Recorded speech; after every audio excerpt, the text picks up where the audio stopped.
All of us who have joined this discussion this afternoon. I'm really pleased to have so many people logging in. I understand as of the close of registration, we had about 800 people registered to join this session. So it shows there's quite a lot of interest from across the world about the Food System Summit, and it's just getting better. We're getting closer and closer to it. As Elizabeth has said, my name is Waiganjo Njoroge. I'm the head of communications at the Committee on World Food Security, CFS, and I'm really pleased to be your moderator today. This conversation that's focusing on civil society is at the heart of CFS's DNA. As most of you probably know, CFS is the UN's foremost policy coordinating body on global food security and nutrition. And amongst our hallmarks is inclusivity and the multi-stakeholder approach. And the civil society group is a critical part of that.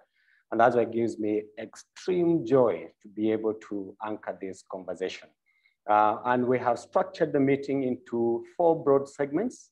The first one, we will get a broad framing of where we are on the preparations for the summit. And this will be done by Dr. Agnes Kalibata, the Food System Summit Special Envoy, and my former boss, I should add. It's very good to see you, Dr. Kalibata. We will also hear from Mamadou Goita, who is the UNFSS Champion CSO Vice Chair, and Martin Frick, the Deputy Special Envoy. After that, we'll get to receive an update and next steps from the leaders of the change levels, as well as the leaders of the action tracks. Third, we will get an update on the ongoing national dialogues from Florence Lasbenes of 4SD. And lastly, we'll hear from Martin Frick on where we are on the preparations for the pre-summit and the next steps, as this, as we all know, is coming up in the next couple of weeks. And lastly, and probably one of the more exciting components would be to open up the conversation to hear your views, your thoughts, questions, areas that you think we need to clarify.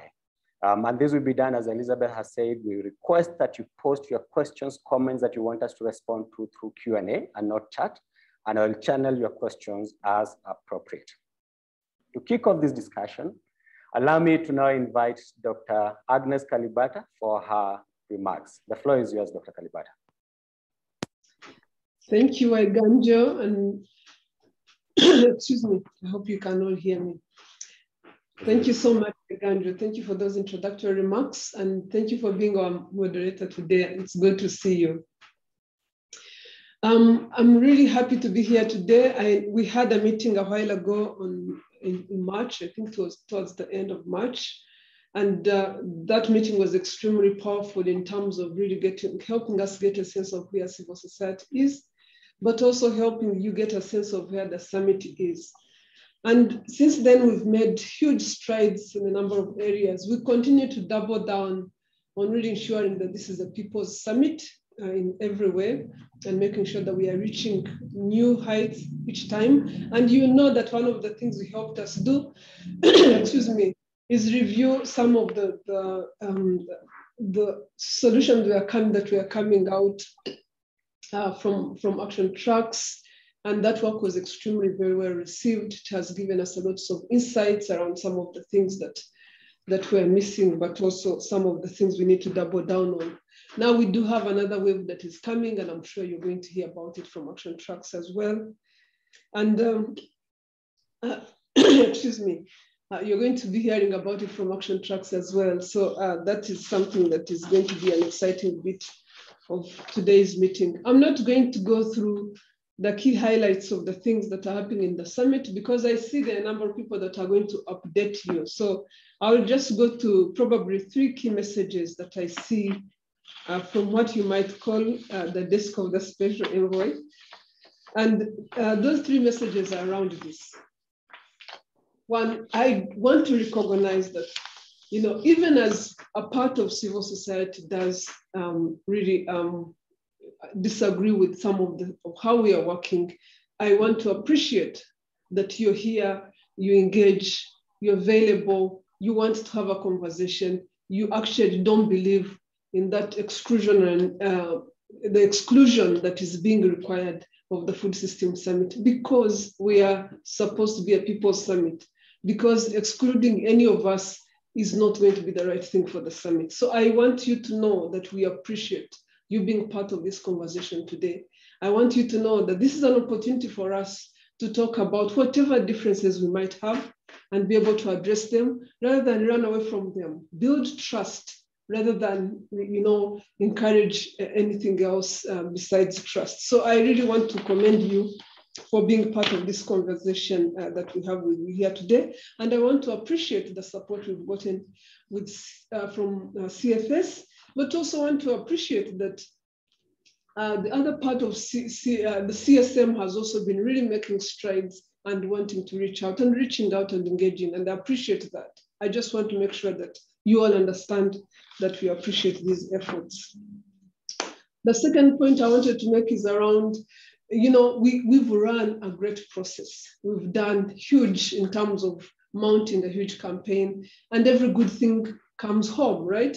So we want to make sure that as we narrow down, move towards the substance of the summit from the process of the summit, that we also focus on what the substance of the summit is going to be. What is it going to deliver for people? So we've engaged, the engagement is great, and ensuring that people understand and are aware of what is at stake is important, but we also need to move to the substance.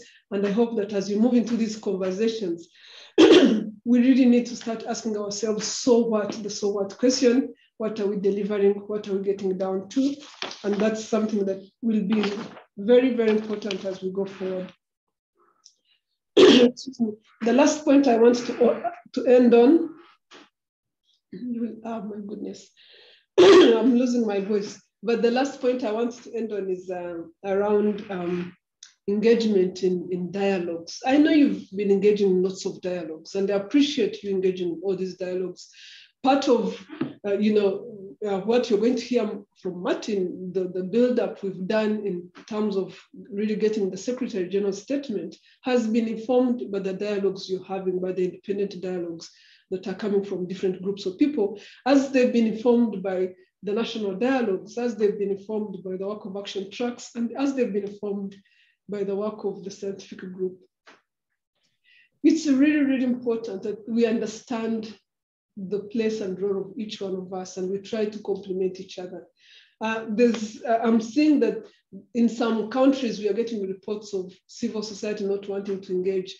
But again, let's break those barriers. Let's see the opportunity that this offers to engage rather than to exclude. Let's see the opportunity to build trust, even at national level. Let's reach out and demand and talk about what needs to be done rather than try to step out and talk from the outside. See, I worked in government, and all the time I was in the government, I never thought that hearing from civil society was ever something that would make me uncomfortable. I always saw it as something, as being responsive, as being accountable, and I think that you all need to see the opportunity that you have here and the voice that you have here to be able to put issues on the table and ask people to be accountable. So rather than avoid these difficult conversations, sometimes, rather than avoid putting issues on the table in places where they are supposed to be on the table, please engage and be part of these conversations so that going forward, we can continue finding ways of delivering together. So I thank you again for being part of this conversation. I will be here, especially when we come to the question and answer. And I would like to request my colleagues, because I see we have a number of presentations, I'd like to request that we really go through them pretty fast so that we leave room for a conversation so that we can hear from you as well. So thank you so much. And I look forward to the conversations in this meeting. Thank you again. Many thanks, Dr. Kalibata. The dispatch from the Special Envoy's desk is well received. And as you say, let's have these difficult conversations, but let's have them nonetheless, difficult as they are. To hear from the CSO perspective, I'll invite Mamadou Goita, who is the Vice Chair in the Champions Network, for his quick updates. Mamadou, the floor is yours, please.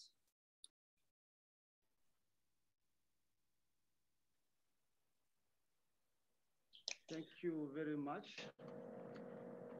I know that I have a challenge with my connection. and I will speak in French that to make it also balanced. Merci beaucoup pour cette organisation et pour cet événement extrêmement important. Comme on l'avait dit lors de la dernière rencontre, que ce genre de rencontre permet justement d'avancer dans la compréhension du sommet, mais aussi ça permet de continuer à faire des efforts pour que ce sommet soit un véritable sommet du peuple. À ce titre, je pense qu'il y a beaucoup d'efforts qui sont en train d'être faits et que la société civile, de plus en plus, commence aussi à comprendre ce processus et que ces efforts doivent continuer pour permettre à ce qu'on ait un sommet suffisamment ouvert et un sommet qui permet... Sorry, Mamadou, we're losing you and we don't have translation. You don't have translation? Carry on, please. Okay, so if there is no translation, then I will speak in English. There is translation. No, there is translation. Forgive me, this is Elizabeth. There is translation. And if you go to the lower right-hand side of your screen where it says interpretation, if you do not understand French, you can click on English and it will be translated to English. Over. Okay, or do you want me to speak in English to be faster than... Carry on in French if that's what you're more comfortable with. Hein? Mais je vous prie, continuez en français. Ok, d'accord. Merci beaucoup. Donc, je disais que ce sommet doit continuer à fournir des efforts et ne pas seulement se contenter d'écouter ce qui se dit, que c'est un sommet qui est un sommet du peuple, c'est un sommet qui doit être ouvert, et je pense que les pas qui ont été faits donnent des signaux. Apologies, Elizabeth. I think we'll need to request Mamadou to speak in English. It's still not working even when you select it, and I still not. Okay, so I will just speak in English. Huh? No, I was just saying that some effort has been made since our last meeting to ensure that participation is going on and is open still to different groups. And these are efforts that we need to continue to do, because as we know, there are some challenges that I mentioned for the last meeting. And these challenges are related to not only some of the elements related to the process itself, the process that can allow any single CSO's participant to express their view, not only at national level, but also at the global level, to ensure that this is really a People's Summit. This has been some of the key elements at the very beginning, and that some effort are being done at that level. So talking to CSOs, this is one of the first challenges that was mentioned. The second one is the visibility of some of the thematic issues related to agroecology, but also other issues. I think that now in different working groups, this debate is open, and we deeply hope that it will have considerations in the process and allow also that some people to express their view. And having said that, I think that this is an open process that need to continue talking, and then also to ensure, to give assurance to people that the after summit is as important as the process that we are engaged in. How are we going to use the different outcomes of this summit? What kind of strategy are we going to develop, and what are the spaces, like the CSM space that have been mentioned so far, the space like that, just to allow the users of all the different discussions and propositions that will be coming out of this summit. So I will just say that welcome to everybody, and I hope that we'll have a very fruitful debate on this, not only on the process, but also on the content, as we said, the container and the content, and that will have another step for this process that will allow to talk about food system that is really open to all stakeholders, and that will allow also a strong contribution from CSOs who are not only there to inform, to educate, just to research, but also to share with people around the world. So thanks a lot for your participation, and then probably that I will come back at the end and appreciate what has been done by different working groups, but also by different stakeholders to make this happen very soon in a very open way. So thanks a lot for your participation. Indeed, many thanks, Mamadou. Merci beaucoup. I'll now invite Martin Frick for his remarks. Ganju, thank you. Thank you very much indeed. And Mamdouh, really appreciate your words. The summit will be a start point, not an end point. And bringing all of this to the attention of heads of states gives us an enormous energy, particularly also for work in countries where the Food System Summit dialogues are now taking place in 124 countries, which means that we are soon at 2/3 of the membership of the United Nations. Africa alone has 39 Food System Summit, and in every area of the world, the countries that are doing Food System Summit dialogues are in the majority. Now, I would like to show you briefly 2 slides, and I hope they're ready to be projected. Indeed. Let me show you this second slide. And this connects exactly to what Dr. Kalibata just said. The second one, please. We are having these different areas of engagement. We have the national dialogues, we have the independent dialogues, we have the scientific group, we have the action tracks, and we've been bringing the findings of the action tracks in many public fora to hear what's missing, what we could get better, where we got it right, but also, and in particular, where we got it wrong. And if you look at this slide, you see coming from the national dialogues, of course, a big concern about health. The impacts of COVID are being felt, and that is exacerbating the questions of inequality and lack of equity, because it's again the most vulnerable who are suffering most under COVID. We have heard a lot from the national dialogues about the need to have food systems that are helping to rebuild nature, biodiversity, carbon in soils, and so on, and the imperative to build resilient food systems. And again, COVID has been a stark reminder just how vulnerable our food systems is. There is a lot of activity and buzz around advancing local production systems. And again, that's a lesson of COVID, that your little garden behind the house is priceless when it comes to times of crisis. But that is also the complex question of trade, because short value chains are good for some, but then many countries are strongly depending on food exports, and quite a few countries are also very strongly depending on food imports. So this is what we heard from national level dialogues. If you look at the independent dialogues, there is a strong focus on equity, on access to affordable and nutritious food, not only empty calories.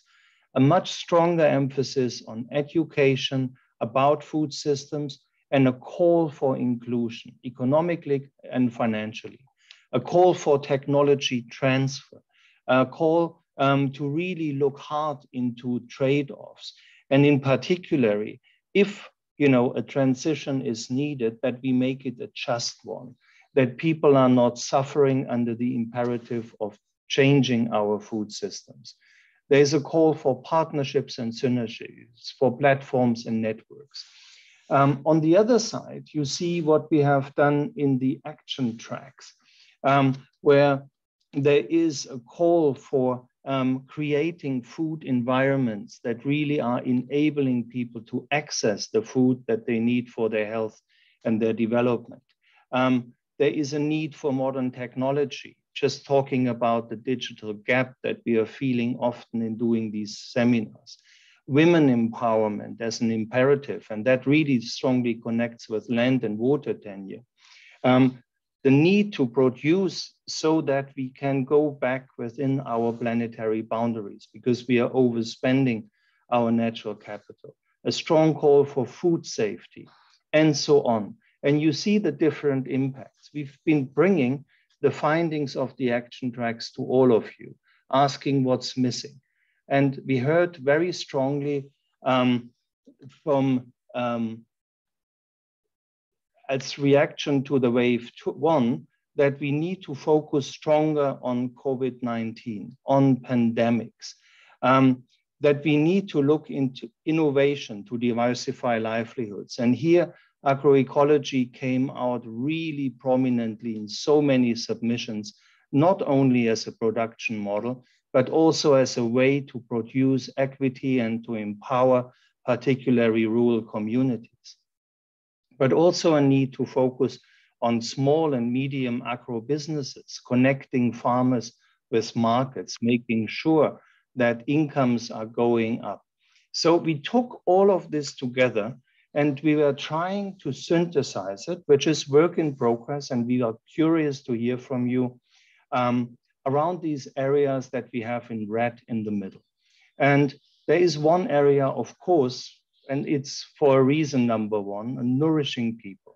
That is zero hunger, but that's also calling for eliminating all forms of malnutrition. There is a need to fight climate change and biodiversity loss, and you see the SDGs behind it. You see livelihoods and well-being. We need to get people out of poverty, and we need to make sure that they have the nourishment they need for their health. In that, we have to consider a One Health approach, because everything health is interconnected. Just think about the linkages between nutrition and soil health, just as one example. We need to empower communities. We need to bring agency to rural communities. Resilience is overarching. Everything we do needs to be resilient, but also everything we do to build resilience is also delivering on the other fields. And then we need to continue building up knowledge and innovation, indigenous knowledge, traditional knowledge, but also modern findings, digital access, satellite imagery, and all of that. Now give me the second slide, the next slide, please. So this is how the statement of action of the Secretary General is emerging. We put that out to a broad discussion, and we want to hear from you. So imagine an opening framing in which the SG would underline the importance of the 2030 Agenda for Sustainable Development, and also, of course, noting how far behind we are and that COVID made our life even more difficult. So the urgency to act, which is underscored by the COVID-19 pandemic, which on the one side has costed so many families their income, their last assets, but it's also an imperative to build back better and spend the scarce public money in a smart way to build more inclusive, more resilient, and nature-positive food systems. That leads to the need to stay within planetary boundaries. That's climate, that's biodiversity, but that's also water, nitrate cycle, and so on. So it's a good frame for everything in which our planet just simply has limits. The absolute imperative to realize basic human rights. All of this statement will be building up not only on the right to food, but strongly on the right to food, but on the whole set of human rights. Because as the SDGs, they are interdependent and they must not be split up in different points. This is the foundation of the statement. And there's a very important point, which is we need to have a systems shift. It's not about incremental action. It's not about cherry picking. It is to support countries to find their pathways to really turn around their food systems, to be inclusive, to be resilient, to be nature positive. And that instrument to do that is really to realize the true cost of food, because all too often we don't see the environmental damages. We tend to overlook the health damages. But if we are really having an honest conversation, also on a national level about the benefits, but also the cost and damages on the food systems and how to minimize those, I think it's a strong driver. And then expect a call to action around these areas of convergence, which correspond to the slide I just showed you. One is nourishing people, zero hunger, eliminating all forms of malnutrition, climate and biodiversity, having food systems that building up nature and not destroying and depleting nature. Livelihoods and well-being, empowered communities, resilience, knowledge and innovation. And now I'm coming to the pink bar. In these boxes, we are trying to push the envelope. We are trying to raise ambition as high as we can get. And having presented that to our member states, I'm really optimistic. We are hearing a lot of support. We are hearing a lot of backing. We also need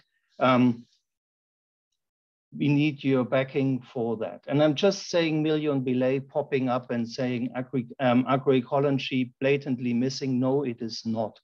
What you see here is a short version of the statement of action. What we have circulated with the member states has agroecology loud and clear and in the middle of it. And I'm saying that again, agroecology is in the draft of the statement of action as it is now, because it keeps popping up. It's a bit irritating, but I can assure you it is in. Good. Maybe I leave it at this point. I don't want to monopolize too much speaking time. I hand back to Vaiganjo to lead us to the rest of the program, but I'm here to answer all of your questions. Thank you very much indeed. Excellent. Many, many thanks, Martin. That's very, very detailed overview in a very short period of time. And I think you started speaking to some of the issues that are coming through on chat and Q&A, specific questions. And I believe the next segment we start addressing those. And as you have said, Martin, agroecology is captured within the action tracks and in the SG's statement. And I believe this was informed by the work that CFS through the high-level panel of experts has done. And just for everyone's awareness, we just completed at CFS the negotiations on the policy recommendations on agroecology and other innovative approaches earlier this week. We hope they'll be endorsed by members on 4th of June. So there's quite a lot of cross-pollination happening. As Dr. Kalibata mentioned earlier, CFS's products are informing this, including the voluntary guidelines on food systems and nutrition. Excellent. So moving to the next step is to hear more from colleagues who are driving very specific areas that have been identified as priority to deliver a successful summit that will transform, get us on a path to transform food systems. And I start with the owners of the change levers, and I'll invite Jemima Njuki, who will speak to us about gender. And I saw a couple of questions on gender. So Jemima, the floor is yours. Thank you very much, Waiganjo, and good to be here. As Waiganjo mentioned, my name is Jemima Njuki. I'm custodian for gender equality and women's empowerment for the summit. And really our goal as a lever and working across all the action tracks and other processes of the summit is to ensure that we get to a food system that is just, that is equitable, and that leaves no one behind, where men, women, children, adolescent girls, adolescent boys have access to nutritious foods and can have decent livelihoods from food systems. I'm working with a team of people that are embedded in the action tracks, and we got a brief from the special envoy with 3 specific objectives. One, given the central role that women play in food systems as producers, as consumers, as traders, as processors, to make sure that their voices are heard in the food system summit processes and after. And so we've been mobilizing through dialogues, both independent dialogues as well as regional dialogues, women, girls, women's rights organizations, and women's movements to contribute to the summit processes. The second objective we've had is to ensure that the actions, the propositions, the solutions that are being proposed, first, that there is a set of solutions to address gender inequality in food systems. We know right now there's a lot of gender inequalities built into that are inherent sort of in the food system, you know, access to resources, norms, policies that are not equitable, to actually have a set of propositions that address those inequalities in the food system. And the third one, to actually support action track leaders to make sure that all the other propositions that are coming up from different sources, from the dialogues, from public participation, that we are also looking at them and seeing how they address issues of equity and inclusion. I'll mention just a few of the things that we have on the table in terms of propositions. We have, for example, a proposition on an innovation hub to support women entrepreneurs, including Indigenous women who are growing nutritious foods for their communities. We have a proposition on addressing issues of rights to land and resources for women, because we know women as custodians of food security within households, they're doing that without the rights to a lot of the resources that they actually need to do this in an effective and efficient way. We have a proposition on building women's assets so that they can be able to be resilient, so that they can respond to shocks and vulnerabilities. We know they have been hardest hit even by the COVID pandemic in terms of access to food, in terms of unpaid care work. And so we want that to actually, and that is an explicit proposition that's on the table. We have on the table gender transformative approaches for all food systems innovation, so that we stop just addressing the gaps in access to resources, but the underlying causes of inequalities, and making sure that we are engaging men, we are engaging boys, we are engaging traditional leaders in terms of getting to equitable outcomes. We also want to make organizations, food systems organizations, accountable to gender equality. So we have an initiative that we are calling the Global Food Systems 50-50, to make sure that all organizations, public, private, engaged in food systems actually have an equity focus. I'll just mention those few, but we have 10 of them on the table at the moment. We have a public forum on June the 21st. I look forward to seeing all of you there so that we can discuss these propositions and hear from you. What is it that we might be missing in order to get to a gender just and equitable food system together? Back to you, Waiganjo. Thank you very much, Jemima, and for continuing to champion gender issues within and issues of equity within the Food Systems Summit. Next, we will hear from Christine Campo on human rights. And I forgot to mention before Jemima spoke, each of the speakers in this segment have 3 minutes, considering we have about an hour, 20 minutes to go, and we want to have an interactive session later on. Christine, over to you. Thanks for that, Wiganjo. By design, the UN Food Systems Summit convenes key players from a multitude of sectors to transform food systems. Human rights introduces the core components, the common language, a unified framework for us to come together. The role of stakeholders is undisputable, so we need to take a closer look at how actors are responding to their obligations and whether there are sufficient accountability mechanisms in place. However, for rights holders to be able to claim their human rights, first, they need to be conscious that they have them, that they exist, and have the capacity to exercise them. So one example that you'll see in the Food Systems Summit, in addition to what Jemima has already shared, is that we're encouraging trainings to provide the knowledge and tools necessary for people to be able to demand their rights, that they be respected, protected, fulfilled, and to hold duty bearers accountable. Lots of organizations like FIAN, FAO, they're already doing work around the trainings around right to food, but there's an array of human rights that need to be understood and enforced. So what we've done is we've convened a group of human rights experts, many of which that are in the audience today. I see Halil Elver, Venke, Liv, Serena, Jose Carlos, Ruth, Juan, Carl, among others, to get this right, to work with us as part of the UN Food Systems Summit process. In addition, we have Michael Thackeray as part of the integration team, and it was him who should have been giving this presentation today, but he was unfortunately not able to join us. We also have Olivia Shooter, a former special rapporteur on the right to food, David Boyd, human rights and the environment, as well as Magdalena Solpovita, who's part of my Action Track 4. Others are most welcome. So on a personal note, one thing I find challenging as an Action Track lead, but it's essential, is how to mainstream human rights into the areas that we receive.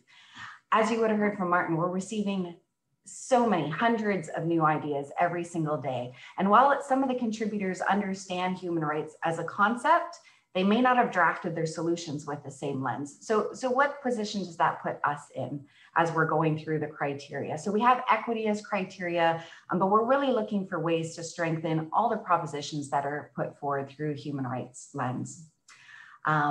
I'm happy, some of you had said already that we don't see human rights or equity in some of the slides that have already been shown, but I'm dropping the link at least into Action Track 4's Wave 2 into the chat for you to see some very concrete examples of what me and Jemima have been talking about. And I welcome the secretary who has a better link than just my selfish one on Action Track 4 to pop that in the chat. So thank you very much for keeping human rights top, front and center of the UN Food System Summit.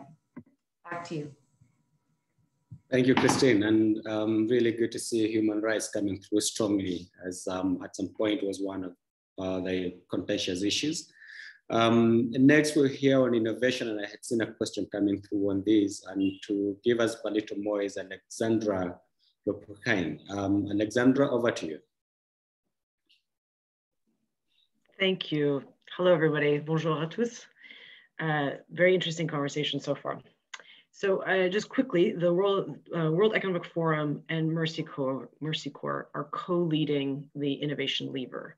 And I think this is an important element because the work that we're trying to do is to understand that innovation isn't just about the use of technology, but in fact, it is actually about how we're going to do the work. So it's an innovative form of multi-stakeholder collaboration and multi-stakeholder partnerships to move forward the outcomes that we expect to see from the summit.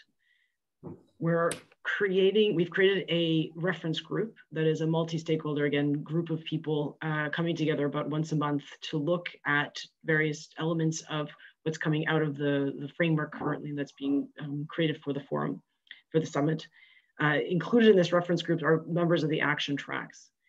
So we've kind of see ourselves working at two levels. One is really looking at what are the current game changers that are being presented and to understand where innovation is a key focus of these game changers, but also, highlighting where the game changers identified multi-stakeholder collaboration is going to be needed to implement these game changers. But secondly, we really want to try to identify what is the big systemic innovation that's going to be needed to transform the food system. And that's where we believe that we actually have to put people at the center of multi-stakeholder dialogues. And so it's very important, again, that Mercy Corps is sitting with the World Economic Forum, who is kind of an owner of this idea of multi-stakeholder dialogues. We're trying to push and make sure that in light of the idea that it's a people summit, we know that, again, human rights, gender, the key issues that have been brought forward already have to be part of the innovation. That is the innovation. How do we make sure that when we implement together, we are doing so in a way that takes to heart the challenges that we all are bringing to the table here together. So yes, I'll leave it there. Thank you. Thank you very much, Alexandra. We'll now hear a little more about finance, and to do this is Gita Sethi from the World Bank. Thank you very much, Vaiganjo. I'm really honored and delighted to be here representing the finance lever. As Vaiganjo says, I'm Gita Sethi. I work at the World Bank. But first and foremost, thanks for the opportunity to participate in this meeting. As we've heard from many, and has been said earlier, we need a financing framework that ensures financial systems works for 540 million smallholders. We need a financing framework to ensure zero hunger. We need to ensure that food systems are integral to the package of solutions for climate ambitions for countries. We need a financing framework that ensures healthy food is affordable for the 3 billion who currently can't afford it. And we need a financing system that ensures private capital flows into food and agriculture. And all this to ensure we have a transformed food system that has a triple bottom line of healthy people, healthy planet, and healthy economy.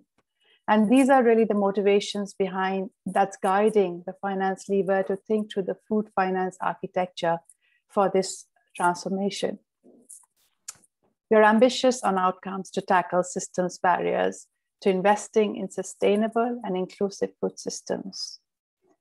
We are supporting action tracks to navigate specific financing challenges within an overarching framework to change the way food's financed. We also see finance as the red thread across the action tracks, recognizing that many of the financial solutions will cut across the outcomes of various action tracks. But more importantly, we're talking about a systems change to target public and private finance interventions, acknowledging that it will take many different sources of capital to tackle food system challenges. And we need your support right through to help us get there. I'd like to make a few additional reflections on how we're organized, etc., what our approach is to building the food finance architecture, and how we're moving forward.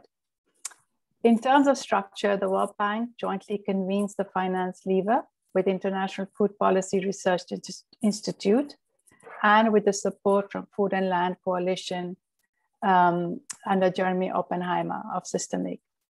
We have also established a private sector working group within the umbrella of the World Business Council for Sustainable Development. We are working very closely, as I mentioned, with action tracks to ensure that the financing framework does deliver on the intended outcomes, including zero hunger, affordable and accessible healthy foods, reduced carbon footprint, and One Health as a building foundation for future pandemics that Martin talked about, and reduce food loss and waste. Growing Back Better talked about the hidden cost of the current food system of 12 trillion and an additional 300 and 350 billion in additional financing until 2030. And the question for us when we started this exercise is how to put in place the food finance architecture that will really create the triple bottom line of people, healthy planet, healthy economy. The overall financing envelope of the successful food system transformation is significant. There is no single institution that can deliver. And the implication of this is when we think about building the food finance architecture that is needed, about the catalytic actions that can unlock the significant leverage. And there are three big buckets that as entry points. One is the 700 billion in annual public support to agriculture. Second, the 2 trillion in annual private sector investments into the global food system. And third is the annual consumer spending on food, which we estimate about 12 to 15% of global GDP, which is around 87 trillion. What would these catalytic actions and instruments look like? We are in the process of defining these instruments and would really look forward to sharing our first draft with you for further consultations in the coming weeks. From my final point, building the food finance architecture that is needed is inherently also a political agenda. How else could it be expanded? How else could we explain that the global food system that is subtracting value can still count on 700 billion in public support? COVID-19 is an important opportunity to get political traction on this agenda. Ministers of finance are taking a hard look at the effectiveness of the public support programs. In this respect, we see a major opportunity for country-level food systems dialogue to deepen and widen this coalition. But more importantly, this forum is critical to magnify the messages and seek the transformation.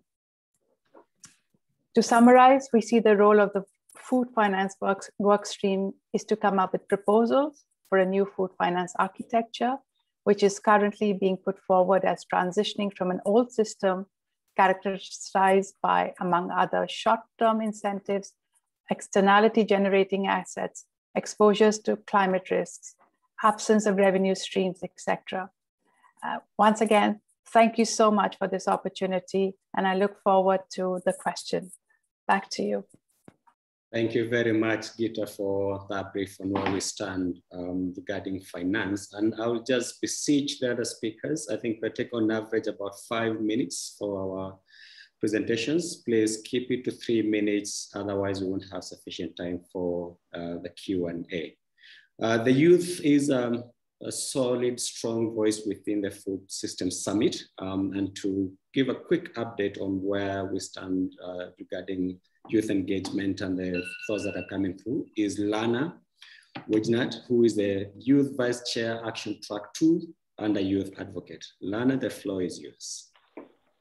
Thank you very much. So young people truly are engaged throughout the Food System Summit. One way is through the youth vice chairs. So we have a youth vice chair for each of the action tracks. And I know this is not new information. We've had them since around September when the action tracks started working, but I just want to provide a little bit more of some of what we currently have, and then also some more new information. And part of what we've also had for a while now is since the Champions Network, we've had young people also included, also including a youth vice chair of the Champions Network, and the Indigenous People's Vice Chair is also a young person. So we have young people also doing great work in their communities through the Champions Network of the Summit. And then there's also a youth liaisons group specifically for the Summit as well. So where young people are connecting across different aspects, such as the action tracks, the Champions Network, and talking about how youth engagement can really connect and be comprehensive across the Food Systems Summit effort. Of course, the dialogues are a great opportunity as well. There's already been youth-focused dialogues that have happened, such as the Global Youth Dialogue recently, and other smaller dialogues engaging young people as a specific area. And thank you, Lena. Anyone can have the opportunity to host their own independent dialogue. And if you have a specific topic that you're interested in, I'm seeing a lot of topics in the chat that people have particular interests in, whether that is, that might be agroecology, that might be animal welfare I've seen, nutrition, such as extreme hunger, whatever it is that you're really interested in, you can host an independent dialogue to focus particularly on that subject. Of course, that's not to say that it's not being addressed in the Food Systems Summit as well, but it's a good way to put a specific lens on that, whether it's from a youth angle or not. And then some of the more recent updates that we've had with young people is particularly around the youth engagement aspect of the public engagement for the Food Systems Summit, and that is the Act for Food, Act for Change in support of good food for all, the Youth Pledge, and also the actions that young people are supporting through that. So there's a great opportunity for anyone here who is a young person under the age of 30, or also hear from a youth organization, whether you work with young people or connecting with young people, to go to Actions for Food, and I'll put that in the chat as well, actionsforfood.org and actionsforchange.org. And there you can sign the Youth Pledge and get involved in the public engagement for young people in the summit. And you can also vote for your favorite food systems actions, which we'll bringing forward through the Youth Voice. So thank you so much. Thank you very much, Lana. And you kept it to just under 3 minutes. So the youth showing how it's done, other than the innovation and creativity of bringing to it. We're now switching gears and we will hear from the action track leads. And to get us started is the chair of Action Track 1, Lawrence Haddad. Lawrence, the floor is yours. Thank you, Chair. And so refreshing to hear Lana present on what the youth are doing. I will stick to my 3 minutes, I promise. So Action Track 1's work is taking place against the backdrop of a rising drumbeat of hunger. We think the numbers of hungry will go up sharply this year in the SOFI report, which is really terrible news. We know that 3 billion people can't afford a healthy diet. That's something else we care a great deal about. And we know that 600 million people every year suffer from foodborne illness, That's also something we care greatly about. So we have 3 action areas in Action Track 1. First one is promote food security and end hunger. That's working closely with Action Tracks 3, 4, and 5. The second area is improving access to nutritious food. That's working very closely with Action Track 2 and especially 3. And then action area around safe food, make food safe. That's a very strong link with Action Track 2. Under the food security and hunger action area, we are focusing a lot on making inputs, extension and technology more available to small food producers, making the things that medium and larger size farmers have access to, making them more available to small producers, to make them more productive, but within the 13 principles of agroecology. The second big initiative we have is around getting the private sector more involved in lining up their resources around the 10 action areas that have been highlighted by the Ceres and the PARI reports to get hunger down from 690 million down to less than 200 million. And we are encouraging our private sector colleagues to make that pledge today. We're also working on social protection. How do we get social protection numbers to stay high and not go down after COVID-19 abates, hopefully sometime soon, but also how to do more with the existing social protection programs, bring in the excluded, promote livelihoods, promote climate, and also to promote nutrition. We're working on cold chains and clean energy, how to make those systems more systemic, more available, more multi-use. We're working with SMEs. How do we get SMEs to get more finance and more innovation? They're the backbone of food systems for many people, especially many low-income people. We're also working on children's diets for the very young, wasting, breastfeeding, and a whole range of things, fortification of food. And a number of member states have come to us and say we want to fortify our rice and a few other things. How do we do that? We're working with Jemima's lever on women's empowerment, especially around anemia, women's leadership, and underutilized crops. And in the food safety space, we're working a lot on informal food systems that low and middle income people access. Most food safety is geared towards high income and export. We want to gear much more to informal markets that low and middle income people access. Finally, we're working with the dialogues on food system planning. How can we support member states to do food system planning and pathway construction? And we have a lot of work on food system data. How can we do more to join that up and make it more disaggregated and more real time? And we are the cross-action track home of the true cost of food and the true price of food work. Back to you, Chair. Thank you very much, Lawrence. And I see you have already been engaging with participants on chat. Thank you very much for that. And I understand you might have a calendar clash, so if you have to leave, Corina Hawkes, I understand, will be responding on any questions that will come for Action Track 1. We have a joint team of Salim Hook and Sandrine Dixon de Cleve to brief on Action Track 5. So I leave it to both of them to figure out how to go about sharing the 3 minutes. Over to you. Thank you very much, Chair. I will take the 3 minutes because Sandrine has a personal issue that she has to take care of and won't be able to join. Unfortunately, it came up last minute. So Action Track 5 is on resilience. And under Action Track 5, we have 3 broad action areas. These are firstly, food system resilience, making the food system more resilient. Secondly, universal food access to build resilience. So this is making food not just a commodity, but a right, a human right for everybody to have. And thirdly, climate resilient development pathways to make food systems more climate resilient going forward. And under each of these broad action areas, we have solution clusters like the other action tracks have as well. And I'll go through them fairly quickly. Under food systems resilience, we have 3 of these action clusters, solution clusters. The first one is the humanitarian development peace nexus.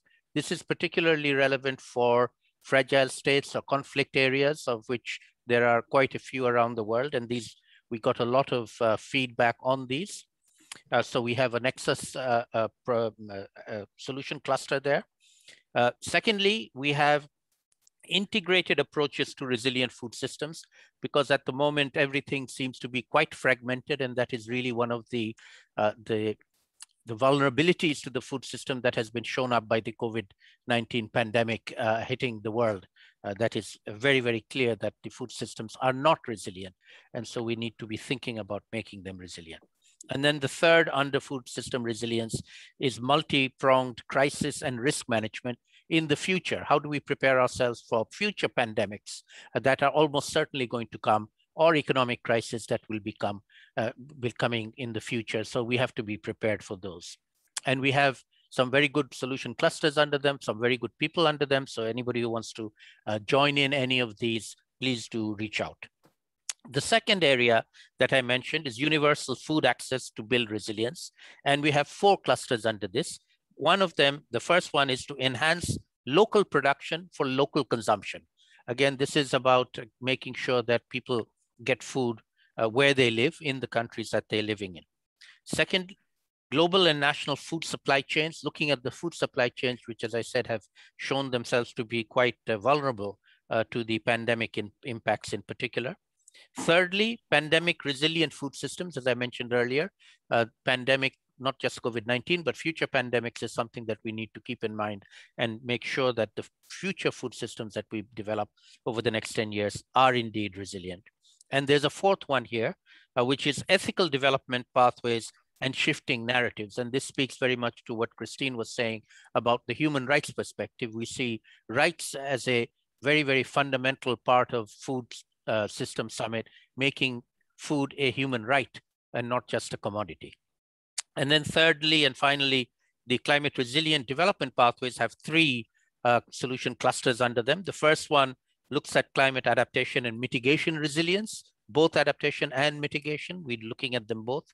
The second one is climate risk reduction and management, again, in a risk management context, making our systems more resilient. And the third and final one is integrating national policies and plans like the nationally determined contributions and the national adaptation plans that are being prepared for the UN Framework Convention on Climate Change, and also the national biodiversity plans that are taking place. So linking food systems to other global arenas and discussions like COP26 coming up for the climate change in November, COP15 for biodiversity coming up soon. So we want to link up the food systems to others, and action track number 5 is very much the place where we are trying to make these linkages going forward. And we'd invite anybody who's interested in joining any of the ones I mentioned to please do get in touch with us. We would welcome more people joining our different clusters. Thank you very much, Chair. I'll hand back to you now. Thank you very much, Salim, for that overview. Now we'll move to action track 5, and I'll pass the mic back to Christine Campo, who will brief on behalf of the chair. Great. So action track 4 is about advancing equitable livelihoods. A few months ago, it was estimated that over half of the world's 3.3 billion global workforce were at risk of losing their livelihoods. Borders were closed, trade was restricted, confinement measures prevented farmers from accessing markets, so they had no way to buy their inputs or to sell their produce. So many people lost their incomes. They had to return home to their villages. The pandemic is exposing existing inequalities and only worsening the conditions for the most marginalized populations, the world's small-scale farmers, fisherfolk, indigenous people, pastoralists, seasonal workers, and migrant workers. These are the most underpaid, poorly protected, and exploited people around the planet. They have no social protection, no access to quality healthcare, no stable incomes to provide for themselves and their families. In light of this, all our discussion in Action Track 4 is about fairness, access, human rights, and justice. So thank you so much to all of you who have submitted solutions already to help improve these livelihoods. They've been clustered under 3 action areas. The first one, rebalancing agency within food systems, which is all about the ways that underrepresented people can be empowered and assembled to increase their bargaining power, demand for justice and equity. And Pat, in the questions, you're asking about the right to food. This is about all human rights. This isn't just about the right to food. It's especially about the right to food, but there's a whole array of human rights that we have to be thinking about when we're considering livelihoods. The second cluster that Action Track 4 has grouped our solutions around is eliminating worker exploitation and ensuring decent work. This is about making sure that the enabling conditions exist so that living incomes are possible and people can thrive with dignity. And the third action area is about localizing food systems. What do shorter supply chains look like? Public procurement schemes, territorial approaches to make sure that food producer has the closest link to the consumer so that they have the greatest benefit of cost for their what they grow. We need you. We need your solutions. We need your ideas. So please keep them coming. Thank you. Thank you very much, Christine, for that succinct brief. And I see the questions are still coming in, and I have no idea how Elizabeth and her team in the engine room are responding to these questions so quickly. So keep sending them in, and if any is not responded to your satisfaction, please repost it. We'll ensure to respond to those time allowing. On to the second last action track, Yao Campari, Chair of Action Track 3, the floor is yours. Thank you, Wiganjo. Delighted to see you, delighted to be here. In Action Track 3, we depart from the premise that our job is to help resolve two interconnected crises. The first one is the persistent trespassing of some planetary boundaries, particularly those that cause biodiversity loss and climate change. And the second crisis is food insecurity.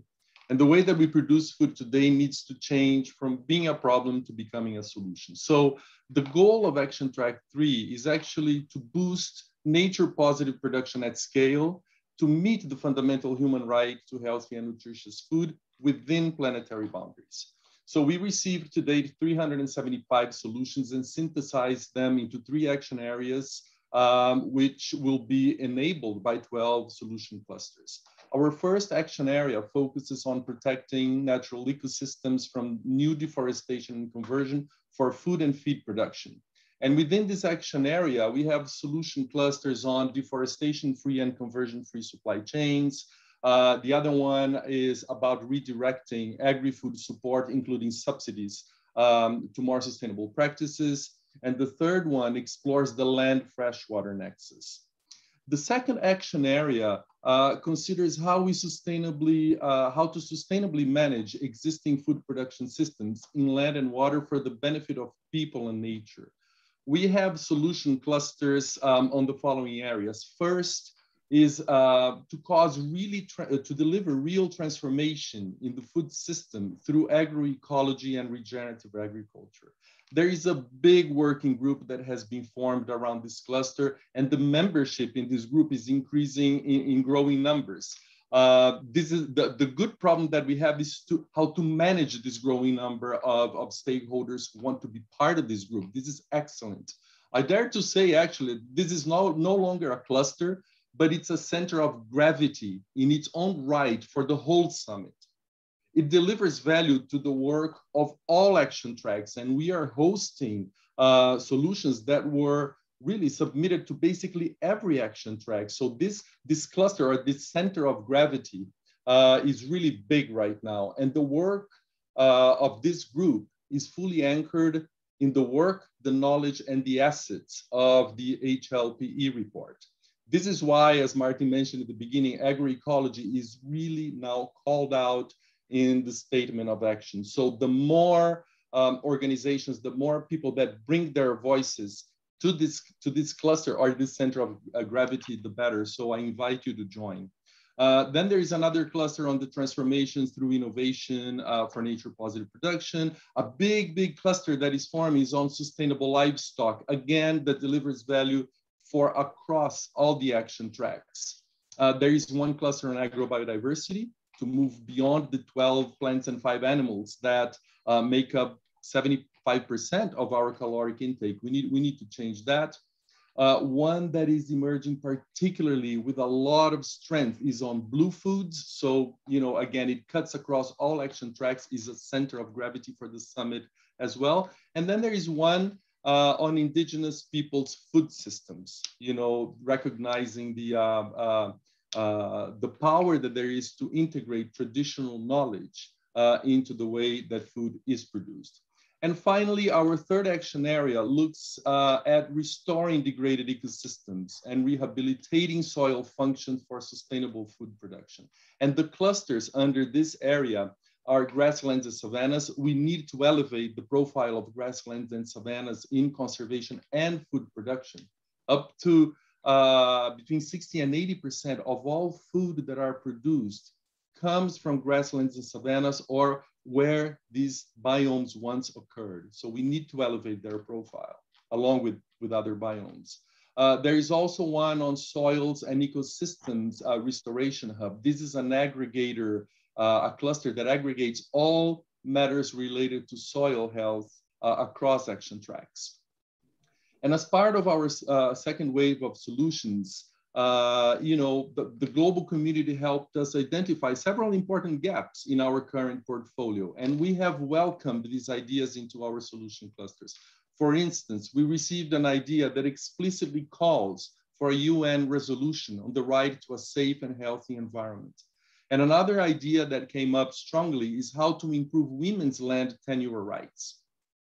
There were also some really important ideas that were not submitted in the first wave, but are now part of the second wave on microinsurance for de-risking credit for small farmers to transition to more sustainable production methods. So we are now finalizing, bringing together the facilitators of our clusters and the operational aspects for further engagement. Civil society voices will be essential in translating these clusters into viable solutions that can implement at scale and with pace. Look, I look forward to your continued participation and collaboration to boost nature positive production. I'll be here for the rest of the session if you have questions. Thank you so much, Weganjo. Back over to you. Indeed, thank you very much, Jao. And now we're coming to the tail end of this segment. To bring it home is Gunhild Stodelen, Chair of Action Track 2. Gunhild, the floor is yours. Hi, everybody. Great to be here. Can you see my slides? Yes. Yes, we do. That's good to know. So thanks to all of you, and of course also to the hard work of everyone involved in action tracks, in the cross-cutting levers, summit dialogue, science groups, and the other summit structures. We can now, I think, really start to see the contours of what this indeed historic summit can actually accomplish when it comes to make food systems delivering on the SDGs by achieving the key objectives of the summit within the planetary boundaries. And as you know, shifting food consumption patterns towards healthy, safe, and diverse diets for all, from nature positive, regenerative, and circular food systems, where agroecology is absolutely key. That is a prerequisite, and not only based on the science, but also something that we keep hearing and that has come clearly across in consultations and dialogues over the past months. This also implies slashing food loss and waste by at least 50%, and curbing overconsumption of cheap industrial meats in high consuming countries, and also doing that to allow people in other areas, for example, sub-Saharan Africa, to increase their intake of meat and animal proteins to cover essential nutritional needs. As you have heard from my colleagues, we are now basically working more and more as one team across all the 5 action tracks and together with the levers. Our work are now divided into 15 areas of action that are led by 2 or more action tracks to ensure true integration. I will come back to that, but let me first just provide you with this snapshot of the solutions that we have harvested in Action Track 2. In total, we have received almost 200 ideas. from a wide variety of stakeholders and people everywhere. Around 70% of them were coming from the public through the online survey. And the rest were coming from civil society, our wonderful leadership team, member states, of course, the private sector, and universities and research institutions. And if you're interested, a synthesis report of Wave 2 solutions, also covering some critical gaps, is now available on the community website. And we would, of course, love your feedback. Turning now to our work moving forward. Again, the action tracks are now working together across these 15 action areas, except for one truly integrated, jointly led action area on governance. All action areas are overseen by different action tracks. And action track 2 is responsible for the coordination of 2 action areas. The first action area 2.1 is about enabling, inspiring, and motivating people to enjoy healthy and sustainable options. And in this action area, we have the following 4 solution clusters. One is about information investment, which includes dietary shifts, consumer preferences, education for all, labeling and marketing. The second cluster is about healthy and indeed also sustainable food environments, covering food quality, policy coherence, fiscal policies, food service and retail, food-based dietary guidelines, and linked to then public procurement and other public policies. The third cluster is about sustainable and healthy school feeding for all children, including children's nutritional education. The fourth cluster is also a truly cross-cutting cluster, also closely linked to action area 3.2 under action track 3, which is on One Health, which includes AMR, animal health and welfare, zoonosis, and overall the One Health framework. This action area is being led by Sweden, which is a member state part of our leadership team, and represented by Katarina Wallgren from the government of Sweden, alongside Brent Loken from WWF on behalf of Action Track 3. And here we are also waiting for co-leads from both Action Track 1 and Action Track 4. And Action Track 5 will also contribute with a focal point. So indeed, a very integrated approach. So zooming in on the solution clusters, I mentioned the themes they are covering, and they are based on the game changers we have received. And it's around these clusters we want to then build robust multi-stakeholder coalitions of actions, which will be led by key stakeholders. An example of that is the school feeding coalition under the third cluster, which is now being led by 2 member states, France and Finland, and also co-led by World Food Programme. The second action area we are overseeing is about slashing food loss and waste and transitioning to a circular food economy. This action area has only one solution cluster, which is a broad one called Food is Never Waste, focused on halving food loss and waste by 2030 in line with SDG 12.3. And this action area is being led by Liz Godwin from the World Resource Institute and Yolanda Cacabatze from Ecuador from Action Track 2. And we also have Sita Tutunjian from Action Track 5 and Ben Walk from Action Track 3 that is representing the private sector guiding group. This solution cluster will cover many themes, as you understand, focusing on initiatives that will engage and incentivize countries, businesses, citizens to drive down food loss and waste throughout the value chain through the adoption of the Target Measure Act approach. And also through citizens' behavior change initiatives and incentives for the private sector, and increasing the focus on making the food system much more circular. To end with, and back to the point about true integration across the tracks and levers, this slide shows other action areas and clusters where Action Track 2 are either co-leading or contributing to. I don't need to go through this in detail, but this will again be available on the community platform, and we would welcome anybody who is interested to contribute to the solution clusters. So please get in touch with us. Thank you, and look forward to the discussion. Over.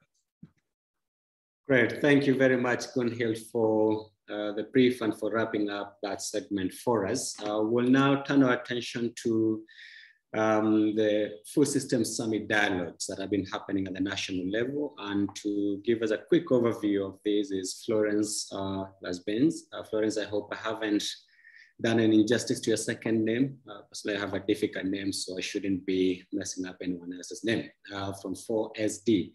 Florence, if you could do this for us in under 10 minutes, we have just under 40 minutes to pack items that are supposed to be in 60 minutes. So Florence, spares, if you can help us to save some time, would be great. Over to you. Thank you again, Joe. Hi, everybody. I will use less than 10 minutes. We want to hear from you. But a quick and brief update on the Food System Summit dialogues that have been mentioned by everybody. So all of this is happening at the same time as the work of the action tracks that has just been presented. So what does happen? You remember Dr. Kalibata has invited multi-stakeholder dialogues to explore challenges and solutions all over the world to transform food systems and contribute to shaping the summit. So whoever has this possibility to organize independent dialogues. So far, there is 438 independent dialogues announced on the dedicated website of the dialogues. We know that there are many more happening, not announced on the gateway, the website. For those of you who are organizing independent dialogues, we really encourage you to put them on the gateway of the dialogues and to publish a feedback form that is highlighting the outcomes of your dialogue. That's really important. This is really looked at, read by all of those contributing to the summit. So 438 so far independent dialogues. In parallel, member states have been invited to engage into the dialogues program, nominating an official national convener for this. At this stage, we have 125, Martin, you said 124, it keeps on moving. Additional member states announced their engagement in the dialogues program. So 125 member states engaged have announced so far 234 dialogues. Why more than member states? Because each member states organize series of dialogues. They want to explore the challenges that are faced by multiple stakeholders in their countries, not only in capital cities, not only at the national level, but also at the very local level for some of them. And there are global dialogues on top of all of this. One of them is happening just as we speak, that is focusing on aquatic foods. The intention with these global dialogues is to bridge communities working on other topics than food at the center, but really relevant and essential actually to the transformation of food systems. So with all of this, what do? We read the feedback forms, we synthesize the feedback forms. There are two syntheses made out of the feedback forms of the dialogue, one for the independent dialogues, another one for the member state dialogues. The two syntheses, first synthesis of those two kinds have been released. Another one will be released shortly before the pre-summit, and another set will be released shortly before the summit. So please, again, publish your feedback forms. That's how you pass your messages also to the leadership of the summit. We see more and more actually connections between independent dialogues and member state dialogues. We know that some of you might have difficulties engaging directly with national conveners. More and more of them are nominated at ministerial level. It's not possible for us to give you their contact details, you will understand. but the UN country teams in countries are supporting the national conveners and are your interlocutors if you absolutely want to engage with national conveners and do not find a way to contact them directly. So please contact our colleagues from the UN country teams in your countries.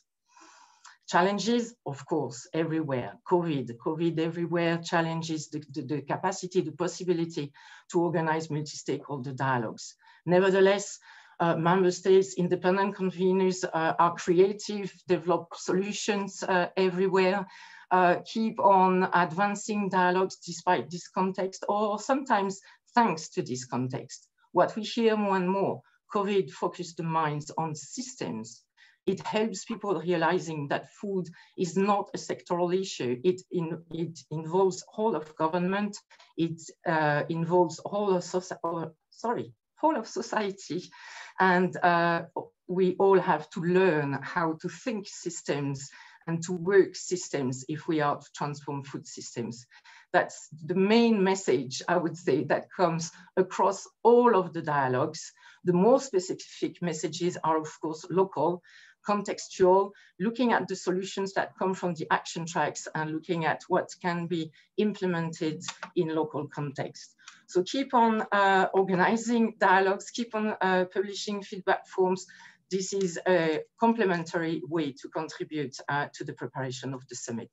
That will be my main messages. Weiganjo, I'm also here if there are further questions on the dialogues. Thank you. Thank you very much, Florence, and you did that in well under 10 minutes. So thank you for helping us save some time there. I will now turn the floor to Martin Fick, who will speak a bit about the pre-summit, the next steps. And Martin, there are a couple of questions that are coming through, including on how do all these pieces come together? What are the next steps? And I think that would be a good place to start. Over to you, Martin. Okay, maybe I start with this one, Weiganjo, and I will be very short because we want to have time for more questions. One thing is very clear. The Food System Summit dialogues are at the core of this process because in the countries, it's where the rubber hits the road. It's fantastic to hear that so far we are not aware of any case in which civil society wanted to participate and were not allowed to. So we are really getting to this all of society discussions that we want to have. When we are coming to the pre-summit, what we will not do is present to the world fait accompli. We want that in an open and transparent and participatory co-creation process, we are bringing together what should be the outcome of, or one outcome of the summit, coalitions for actions, countries getting support for their food systems transformation. And we want to build these multi-stakeholder mixed coalitions, but with strong climate, strong country leadership in many of them to really get the support that we need for transformation in countries. In that, we are now, as you know, in Italy, we are preparing for the pre-summit in Rome. I think all of you have read that we pushed it a week back to the 28th of July. And Italy is opening up. COVID restrictions are going down. We are coming to a point where in-person is becoming more and more possible. We just had a briefing from our Italian friends this morning, who basically said for governmental delegations, and I presume it will be the same for civil society delegations, that everybody can enter the country, whether you have a vaccine or not, and notwithstanding what type of vaccine, and that the Italian authorities will solve it by testing at the airport with a special welcoming facility. But still, we are absolutely aware, A, because we will be hosted at FAO, and the current medical recommendation is to use the facilities, any conference room, only to 25% of capacity. This might be changing, but as of today, it's 25% of capacity. So we are preparing for having a limited number of people in the room. But even then, we want to ensure that we have a 50-50 mix of country representatives and civil society representatives to live up to the People Summit approach that we have been faithful to all along. In these conversations, we really want to bring in the voices of what we have heard in the national level dialogues, in the independent dialogues, what's coming out in the action tracks, which I need always to say is an operation with more than 400 people only in the leadership team and hundreds of organizations being participating in that and literally thousands of people giving feedback. It's a big task to bring all of this together. If, and this is very likely, the summit has a strong virtual element, we will have also quite severe time restrictions, because in order to be inclusive, we basically have the time slot we are using right now to enable that from Bangladesh to Ontario, people can participate. But in everything we are doing, and our hosts, the Italian government, FAO, and the Secretariat is always putting inclusivity and equal chances for participation on an eye level first. So Waiganjo, let me stop here and go back to you, and let's use the possibility also of all our leadership structure being here so we can answer your questions. Thank you very much, Martin. And we are excited and looking forward to the pre-summit. A couple of questions have come in, and Elizabeth, once again, congratulations to you and your team for responding to so many of them. But there are some that keep coming back. And Martin, while you still have the floor, I'll ask you and Lawrence, if he's still around, to just comment briefly on this question of agroecology, because it keeps coming up, and I see you have provided lots of feedback on chat. Okay, would you want to say something? Let me start with a huge apology. It's not on this slide. This is plain stupid. I apologize, because I'm really not putting something on a slide when it's front and center. It's been a brutally hectic week. We've been working our legs off, and this is simply an oversight. Everybody who has seen the longer version of the statement of action, everybody who has access to a country delegation can check it. If you don't take my word for it, agroecology is front and center there. And it's front and center in the statement of action itself and in the different action tracks. And I hope that the other action track chairs are still there. They can complement to what I'm saying. Now, internationally, as you know, there are different viewpoints. There will be a need of some diplomacy, but agroecology is, as we are duly reporting from the action tracks, one of the top tier things that we have heard in this more than 2,000 submissions. Our job, the action track job, is to duly report what we are hearing, and it is there. Amongst, for example, strong concerns on climate change, One Health, which is what we are duly reflecting. In this, all of the 5 action track chairs have invested an incredible amount of money to really go through all of these submissions. And if you just visualize more than 2,200 submissions, many of them, many pages, we've been plowing through all of them. All of them have been given attention. And in an attempt to cluster and to strengthen them, you see all of them. And I would invite every one of you to check the foodsystems.community site, really dig deep, look into the different action tracks, and you will find the solutions that are there that we are working on, and that hopefully in the pre-summit, in our collective effort with country representatives, civil society, farmer association, indigenous, everybody, we can find collective ways to move forward. Handing back to you, Waiganjo. Thank you, Martin, for that elaborate answer on where agroecology is captured. And you invited action track leaders to chime in if they want. And I'll specifically call on Jao, whose action track has this at its heart. Jao, anything you want to add? Thank you. Yeah, no, yes, I do. I do have something to add, but it's just to reinforce the fact that, like I said before, and I really want to call this out, Waiganjo and everybody that is in this call, agroecology. Okay, action tracks, we need to focus on outcomes and not paradigms, right? But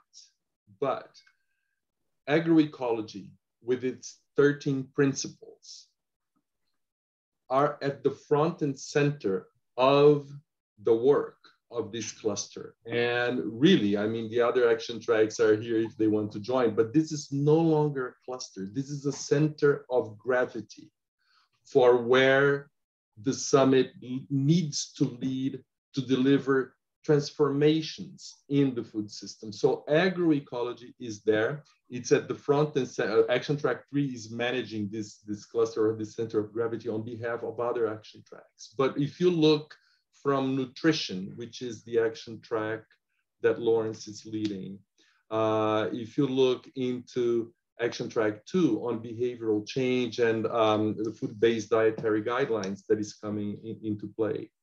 If you look into action track 4, which is about agency and improving livelihoods, and action track 5 on resilience to vulnerability, shocks, and stresses, when you look at the 13 principles of agroecology, they deliver value across all action tracks. They deliver value for social change. They deliver value for nature positive outcomes. They deliver value for the entire summit. So this is at the front and center of our attention. And we have Fergus Sinclair, we have Emil Frissen, and here's the third one. I'm sorry, I forgot it. It will come. Leading on the agroecology cluster. So, reach out to us, reach out to them. I see Hunter in the call as well. She's co-leading the action area. So this is super important. And it is at the front and center of the summit. Thank you. Thank you, Joe. Salim, I see your hand is up, and as you respond to this, I'll also pose another question that I think is relevant to you so that you take them both at the same time. There's a question around food system resilience is certainly very relevant. As it was mentioned, we do not talk only about pandemics and climate change effects, but also about armed conflict and political crisis, I assume. My question here is, how does FSS get reluctant governments of UN member states along? So please take those to Salim. Great, thank you very much. First, let me respond to the agroecology question and reinforce what Joao just said, that is a very important issue also for Action Track 5, because we can't be resilient without taking agroecology into account. And in fact, Hunter Lovins is one of our Action Track 5 leaders. So it's good that she's reminding us to repeat this and pointed the oversight out. So thank you, Hunter. On the question of beyond climate change and biodiversity, that is quite right. Fragile states, conflict areas, and similar parts of the world is very much part of the first action area that I mentioned, which is about food system resilience and the action area on the humanitarian development and peace nexus. We have a whole cluster of activities and solutions around there, and those who are interested can participate. On the question of how do we bring reluctant governments, I'm afraid we don't have the ability to solve them, but hopefully the UN together, all countries coming together and agreeing to do something will put pressure on those who don't want to do things to actually do them. But it's beyond our ability to make a government that is reluctant to do the right things to actually do them. Thank you. Thank you, Salim. And I take my moderator's prerogative here and say the role of the civil society organizations as well is to push, advocate, get governments to do the right things. And that's why we're excited to have this kind of engagement. A question for you, Gunhild or Jane, on food waste. And the question reads, having food waste by 2030 is a great mission. This point indeed needs support from everyone and not just a year plan, but we need it further for a long-lasting positive effect. Gunhild, any comment on the question of food waste? Yeah, that is a very good one. And it also shows that achieving SDG 12.3 on halving food waste and loss won't be possible without a multi-stakeholder, really whole of society approach. And that is also why this solution cluster and action area will be very integrated across action track 3, also 5 and 1. So working to build an action coalition with governments, with private sector partners, and of course, civil society will be important to achieve this. And it will require multiple approaches along the value chain, and of course, also consumer end measures. Thank you, Gunhild. There's another question on corporates, and I'm just checking whether Dr. Kalibata is on. I know she had another meeting that she was opening. If she's on, or Martin, the question is to either one of you. And the question is, given the profound implications of the solutions being proposed to the agro-corporate sector, not least because the business model of some of the largest companies on the planet would face the same level of change the fossil fuel sector is facing now, how will recommendations for private sector reform be developed through the summit? That's a great question. And, you know, I'm someone who is fighting climate change since 2007. And you've just seen yesterday this historic win that climate activists have won against Royal Dutch Shell. I have seen that coming over years, how collective action first seems impossible, and at the one point you have a tipping point. Now, private sector is, you know, as diverse a term as civil society is. Private sector is small and medium enterprises, and they need all of our support. They need all of our backing. But having said that, not every company that is big is necessarily bad.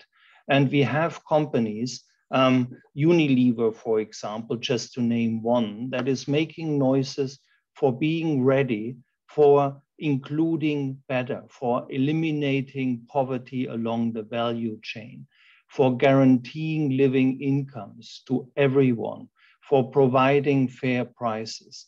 I cannot say that this is something the entire private sector would be doing. But if we have front runners in private sector who basically see, well, I understand how mighty my company is. I see the power unbalances, but I want to do my share to it. Of course, we would support that. There was another question in the chat box, and maybe that's relating to that. This summit is not there to negotiate a norm. It's not like the Committee on World Food Security, where countries come together to agree on voluntary guidelines. Our agreed instrument are the Sustainable Development Goals. And this is something every single country is committed to. And we are late in making the Sustainable Development Goals a reality. So our perspective is always this: what can we do that food systems are becoming not something that stands in the way of the achievement of the SDGs? Christine said earlier, all of the bad jobs, all of the underpaid, unsecured jobs are with a great majority in food systems, from people washing dishes in some restaurant in the European capital, being illegally there and being paid, you know, crap money, to people working in meat industry, which have been all over the globe hotspots for COVID. This is where we need to look at. This is where we need to see, you know, an abuse of corporate power. This is where we need to point out, and we do in all of the action tracks, the extreme importance of listening to the most vulnerable. This is an SDG summit. The SDGs have pledged leaving no one behind. And so our attention, our energy, and I might even say our love, goes out to those who are furthest behind, because these people we have in mind. So if we have companies that say, well, we acknowledge that, we want to help solve it, be my guest. If we have companies who are not on this line, they will see an enormous amount of energy asking for movement, asking for food systems transformation, and an increasing number of societies going through the Food System Summit dialogues, really saying, oh, wow, you know, we never looked at food as a system, but as we do, we see the interlinkages, and we see that this is where our attention needs to go. And, you know, again, going back to climate change, I've seen over so many frustrating years, very, very slow action. But at one point, you reach a tipping point, and then things can happen really fast. And this systems transformation is also, and didn't speak about that, or I did speak about that, but maybe not enough, an essential part of the statement of action of the Secretary General. It's not done by fiddling at the edges and picking out some cherries. It is the hard and complicated work of changing the entire system to find a new equilibrium. Incredibly hard, incredibly complex, but this is where we in it together. Thanks, Vaganjo, and back to you. Thank you, Martin. I have one question that was asked by Pat McMahon, and I know Lawrence had responded to this partially, but I want to pose it for both Corina Hawkes and Florence. It's a question on, this is how they frame the question. The summit is doing an amazing work to try and engage all with all issues related to the food systems. We, however, note that a dialogue has not yet been convened on the specific issue of extreme hunger. What role could the UN organizations play to develop dialogues on these issues? So Corina, you probably take the substance of that question and dialogues that you might have organized. And Florence will probably guide Pat on probably organizing a dialogue and inviting all of us to take part in it. Thank you for that question, Pat. Clearly a very important issue. So I can't speak to the particularities of the dialogues, and in Action Track 1, we haven't been responsible for organising any particular independent dialogue, since that's been done by many different groups around the world. What I will say is that hunger has been a really important part of the discussions in Action Track 1. They're not the discussions that I've been leading, but having engaged extensively in the Action Track, there has been a very conscious discussion about how hunger has not had the kind of attention that it deserves from a food system perspective, and from the perspective of agricultural producers and people in the food system themselves, who may and often do experience hunger. And therefore the question then becomes, if we understand the problem, then what are the solutions? And there's, as Lawrence mentioned, a range of different solutions that are being brought forward largely in the context of agricultural producers and the hunger experienced in those communities and in those communities around them. Secondly, we view women as particularly vulnerable and disadvantaged when it comes to hunger and lack of good nutrition.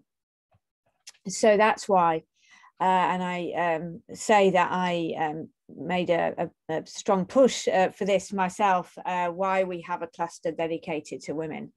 And we're positioning that as women's leadership, decision-making, equality and empowerment. Not just let's give women the whatever it is. It's about women actually leading, and if women were to lead, then these kinds of questions of hunger and undernutrition among women would be more proactively discussed and addressed.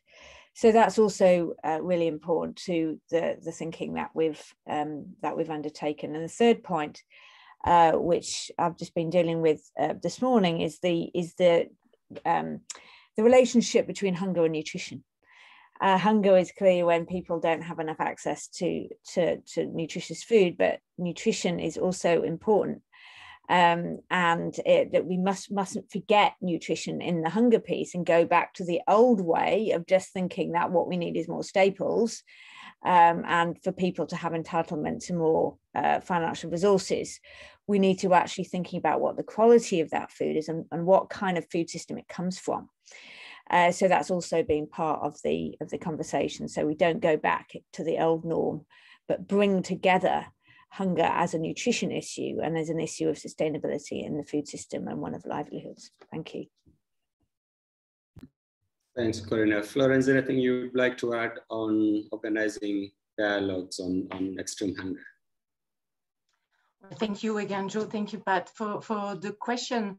Rather than a global dialogue on hunger, the efforts that have been made so far that can contribute indeed to more focus on the voices of the hungry people.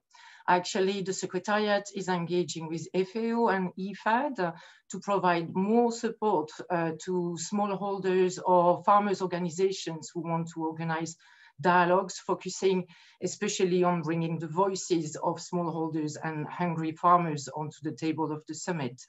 In the same spirit, dialogues are also organized in refugee camps in some countries. So I just want to flag that independent dialogues are there really to be used to bring more attention actually to hungry people, bring their voices into the preparation of the summit.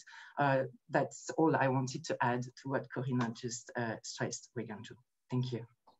Thank you very much, Florence. We're going to wrap up this segment of the event. We have about 7 minutes to go to the top of the hour. And I will have Martin respond to my last 2 questions before we get back to the special envoy to wrap it up for us. So Martin, 2 questions. One of them is from an anonymous attendee. I think the question was, what's the goal of the summit? I think that's a good place to end by articulating it once again. And the next one, which you probably will take first, is a slightly selfish one coming from CFS. It's asked by Gabo. And the question is, how do you see a possible convergence of the CFS process with FSS after the summit, with the whole CSM staying out? What's your take on the criticism on multilateralism being undermined by multi-stakeholderism? Over to you, Martin. Okay. The goal of the summit, in one word, is to make food systems work to achieve the Sustainable Development Goals. That's it. We need to look at food as a system, and if we do, we are suddenly having a solution which sits exactly between the 2 work streams of the United Nations. One is, of course, development, sustainable development, fighting poverty, fighting hunger, lifting people out of poverty. That's what the UN is about. And increasingly, since 1972, since the Stockholm Conference, Brundtland Commission, Rio Summit, the UN is also about living within planetary boundaries, making sure that we are not killing our own life support system. And if you take that together, that's food systems. Food systems is more than 1/3 than the global greenhouse gas emission. It's the biggest biodiversity killer. It's the biggest water user, but it's also the biggest employer on this planet. And it has in its majority the poorest people working in food systems. So obviously we are doing something fundamentally wrong. When those that are food insecure are to 80% those who are in food systems, then this system doesn't work. We want to change it. We want to change it that it provides enough food and good food for everybody. We want to change it so that it helps getting people out of poverty. And if you look at how much money families spend in the poorest parts of the world, how much of the income, if there is even an income, goes into food, it's unacceptable. And we have to stop killing our planet by producing the food that we are doing. That's your first question. Secondly, CFS, FSS. The Food System Summit is a moment in time. We are culminating at the General Assembly week in September.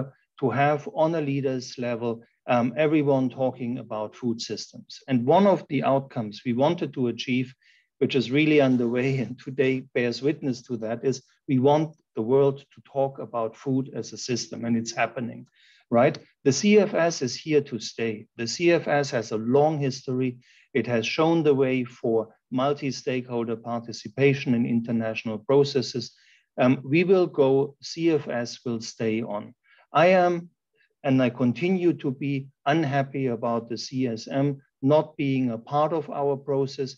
Our invitation stands, our doors are open, but we deeply respect the decision of everyone to do it their way. I understand that CSM is going to do a parallel summit at the same time.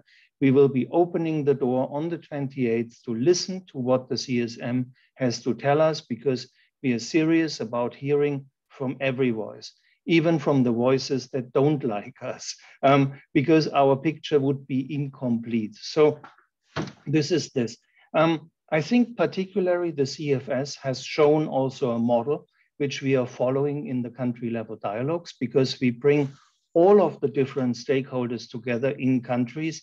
And Florence Foresti doing a fantastic job in doing that. This is really the spirit of the CFS, if you look at it. How you can connect with that, I don't know, and it's not to me to suggest to the CFS, because you're an autonomous body and CSM is self-organized. I would hope that it's being seen as a chance, to really popularize the products of CFS. I myself, for example, am a big fan of the voluntary guidelines on tenure, and bringing tenure rights to women is maybe one of the biggest game changers out there. So please, CFS, CSM, private sector mechanism, all of the CFS, do take the energy of the summit, help us creating this decade of action where the summit itself can only be a start point, not an end point. Thank you, and back to you. Couldn't be said any better, Martin. Thank you very much to you, to all our speakers, the action track leaders, custodians of the change levers, and more importantly, to the participants. We are closing at close to 300 participants, 2 hours in. That speaks to the level of interest. And to wrap it up all for us, I'll invite 2 people to make very quick closing remarks. I'll start with Mamadou, and then we'll hand it to Dr. Agnes Kalibata, the Special Envoy, to close it for us. Mamadou, the floor is yours.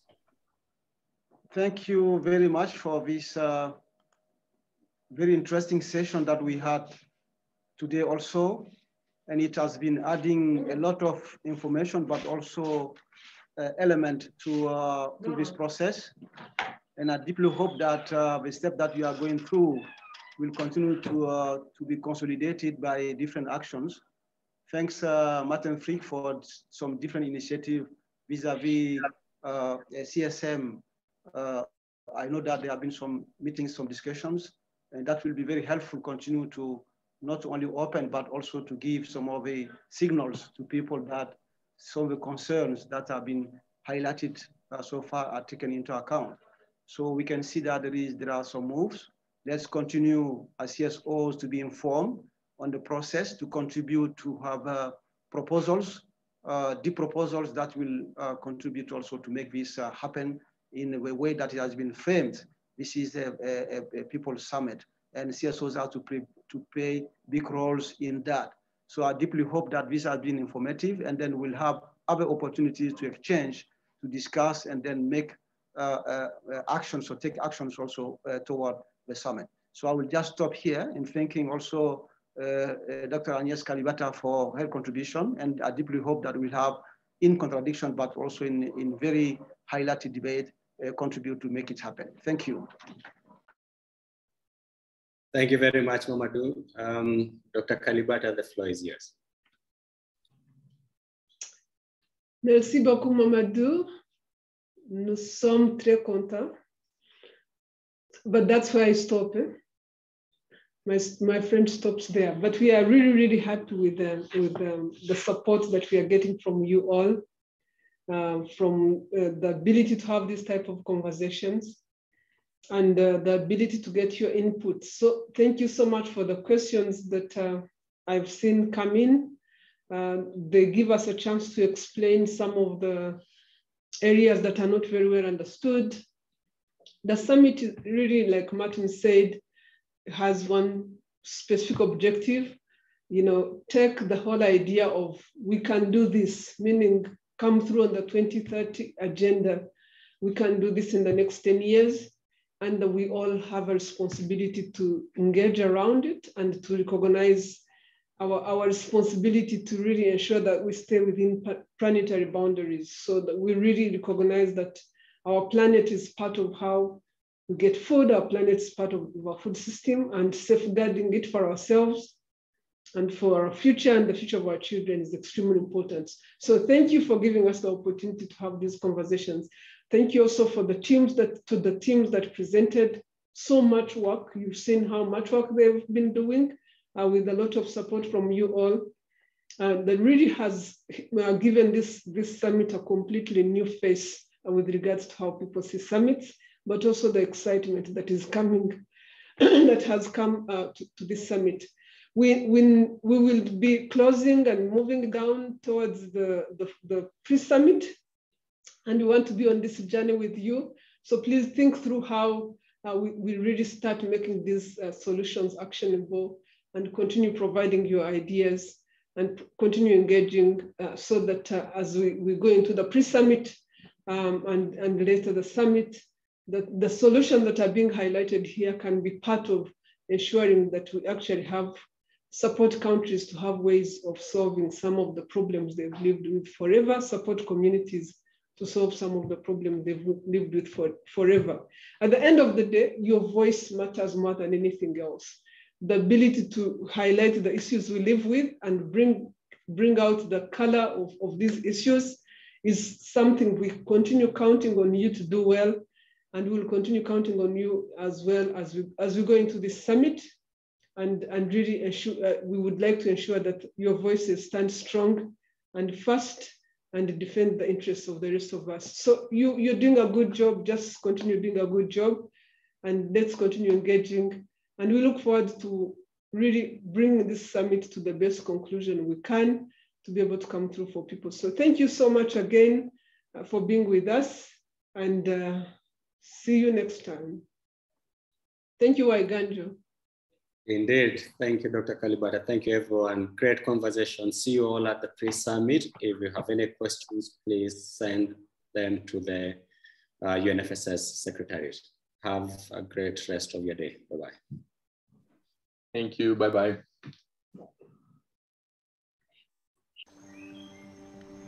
Food is more than just what we eat. The ways in which we produce, process, and consume food touches every aspect of life on this planet. It is the foundation of our cultures, our economies, and our relationship with the natural world, and has the power to bring us together as families, communities, and nations. Families and children are on the brink of famine. But today's food systems are fragile and unequal. When they fail, there are ripple effects around the world, and the pandemic has impacted the most vulnerable among us. But we know what we need to do to get back on track. We have an opportunity to build back stronger than ever. Transforming our food systems is possible and necessary, and we can set a course to make real change for the benefit of all people. By bringing together key players from around the world and giving voice to citizens in every country. Because a strong food system means no matter your race, no matter your class, no matter where you live, women and men have equal opportunities to produce and access nutritious food, which promotes human health at every step without degrading land and water resources. Significa una agricultura familiar. Provide us, the community, with stability. All year round, every month, every day of the week. Even during a pandemic. We are all connected, and we all have a responsibility to act. We must be bold. We must think and act differently. Transforming our food systems is the most powerful action we can take to solve our biggest problems Because together, we can build a just and resilient world. A just and resilient world where no one is left behind. Where no one is left behind. Where no one is left behind. Where no one is left behind. Join us today